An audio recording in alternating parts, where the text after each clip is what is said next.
Ang dami kong mga picture na ganun. Hindi ko naman yun pinopost. Nasa gallery ko lang talaga siya. Galing gumawa ng kwento, pero sana di mo na dinamay alaga mo sa gallery. Sabi naman ng isa dito, kapal mo din, no? Hindi ka na nahiya. Tibay mo, dalawa mo pa talaga. Mag-ano po kayo, obserba, makinig palagi bago ho kayo mag-comment. Kasi mahirap ho nauuna yung emosyon kaysa sa utak nyo. So, wag nyo ho agad i-judge. Okay?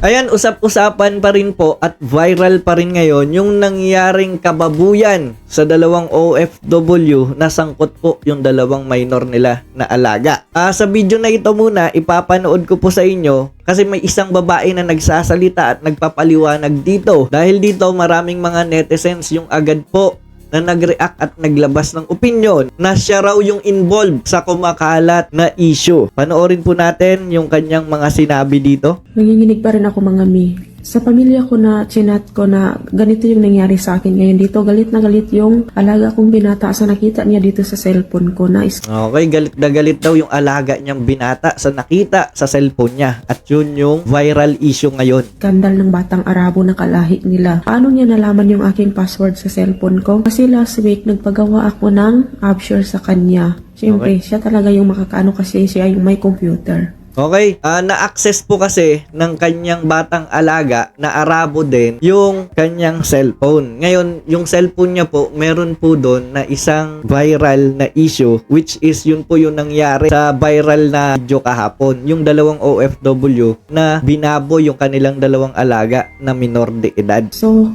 binigay ko sa kanya yung password ng aking cellphone na letter J lang talaga siya. Yung pattern ba. So kanina, pinadala ko sa kanya yung cellphone ko para ipaayos kasi nga basag yung aking cellphone, hindi siya maayos na gamitin kasi naukab siya ba. Yun ang dahilan kung bakit pala kumalat daw yung video na yun dahil nabuksan daw ng Arabo o batang Arabo na alaga niya yung video. Marami yung mga comment na hindi natin alam na sinisisi yung babae na to na kasalanan mo yan kasi hindi ka nag-iingat. Tapos may mga nagko-comment pa, hintayin nyo yung hatol sa inyo. Marami yung mga comment dyan. Basahin ho natin mamaya isa-isa. Pero play po muna So, natin kailangan to. siyang iglo dun sa refer shop. Binuksan niyo pala yung aking cellphone. As in, dapat talaga mga may sinisecure natin yung cellphone natin. Kailangan laging may password na hindi nila alam. Kasi kahit anong bait nila, hindi talaga mapagkakatiwalaan kasi bubungkagin din talaga yung pagmamayari mo, yung private mo. So, malay mo, ito totoo naman. Pag hindi mo kaano-ano yung isang tao, dapat i-secure mo yung cellphone mo. Kasi mamaya, buksan nila yan. Kahit sabihin mong alaga mo yan, pinagkatiwalaan mo na yan. Basta ibang tao sa'yo, hindi mo kapamilya. Minsan ngayon, kapamilya, kinakalat pa yung mga baho mo basta nagalit sa'yo. Ito pang ibang tao, diba? So, ang gawin mo dyan, dapat isinicure mo. Diba? Dapat naging maingat ka rin. Yun lang yung ko ha. Oo, basta akala mo kung binayaran din nila yung totoong, yung private na life mo. So, ayun na nga. So, galit na galit siya dito. Grabe, nanginig siya sa galit. Bakit meron ka ganyan? Bakit may ganyan sa cellphone mo?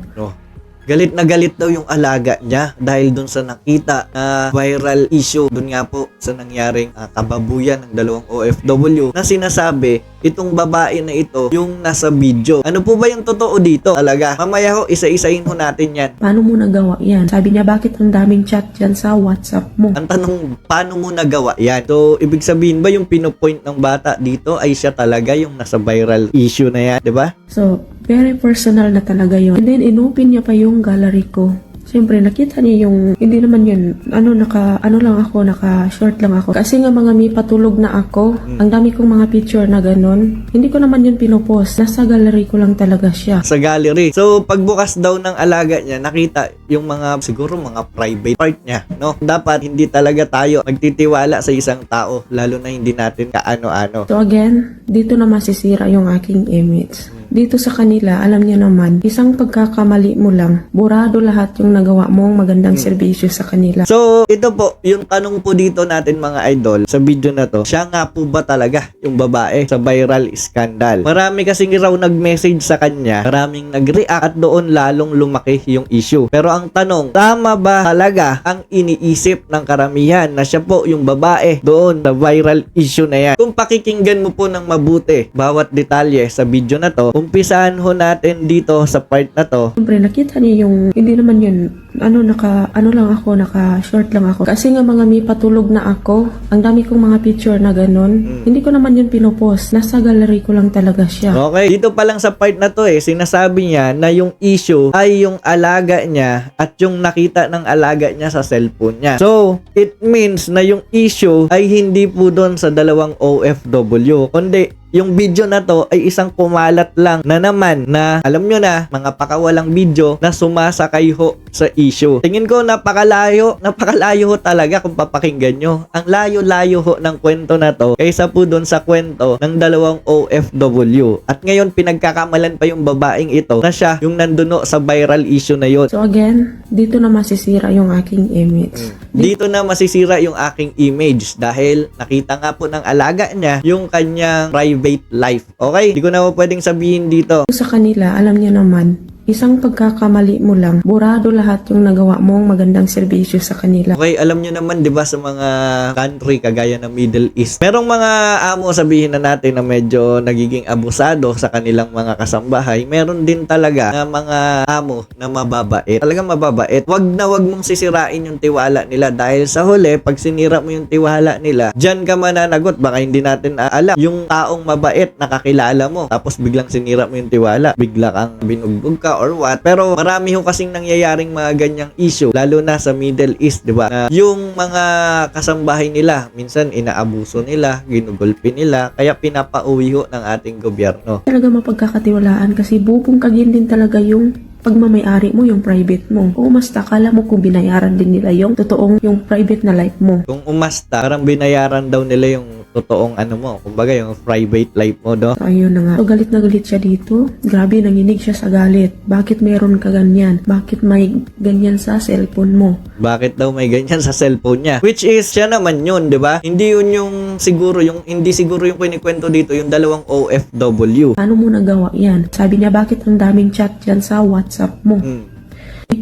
So, very personal na talaga yon. And then, inopen niya pa yung gallery ko.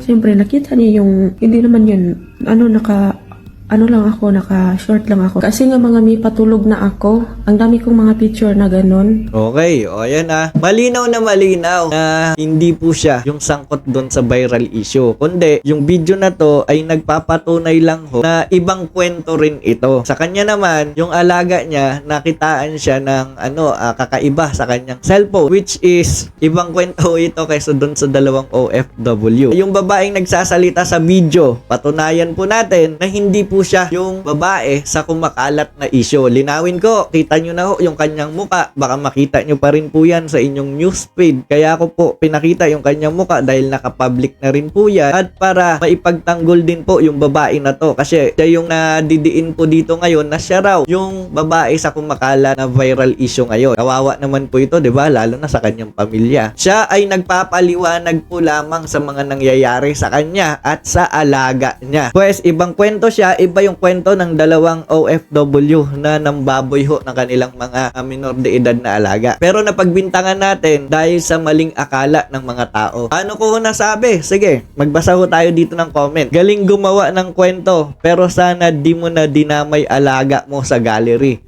So, judgment agad ito. Ito po, isa pang comment, magbasa pa tayo. Yung iba na nagko-comment ba, pataka lang. Yung bangag, di man siya yung babae na nag-viral. Sabi lang niya, nagalit yung alaga niya kasi nakita ng alaga niya yung scandal video ng kalahi nila. Kaya, nagpalit at may mga sexy pic pa siya na nasa gallery. Okay. Nagalit pala kasi nakita pala yung viral na yun. Issue ngayon na kumakalat na video ng kanyang alaga. Plus nakitaan pa siya ng mga, alam nyo na, sabi naman ng isa dito, kapal mo din, no? Hindi ka na nahiya. Tibay mo, dalawa mo pa talaga. So, kawawa naman yung babae na ito, no? Nagja-judge ho tayo nang hindi pa ho talaga natin alam kung ano po talaga yung tunay na pangyayari, diba? Pero alam nyo naman, tingnan nyo, hinusgahan agad at hindi man lang po nag-o-obserba. Well, ito po kasi isang maling akala, okay? Isang maling akala lang natin pwedeng makasira ng pangalan ng isang inosenteng tao. Gaya ho nito. Kayo ho ay mag-observe muna, makinig ho lagi sa kwento. Kagaya ng mga video na ginagawa natin, di ho nila pinapakinggan at pinapatapos basta sila nakakomento na kaagad. Ngayon, ang gawin nyo po, mag-ano po kayo, obserba, makinig palagi bago ho kayo mag-comment. Kasi mahirap ho nauuna yung emosyon sa utak nyo na intindihin bawat sinasabi ng mga kababayan nyo, okay? Kaya sa susunod na may makita kayong viral video na katulad ho nito, di ba, ng babaeng ito, wag nyo ho agad i-judge. Okay? At pakinggan nyo po muna at patapusin yung buong video at unawain yung kanyang sinasabi. At siguraduhin po muna natin na totoo yan bago ho kayo humusga.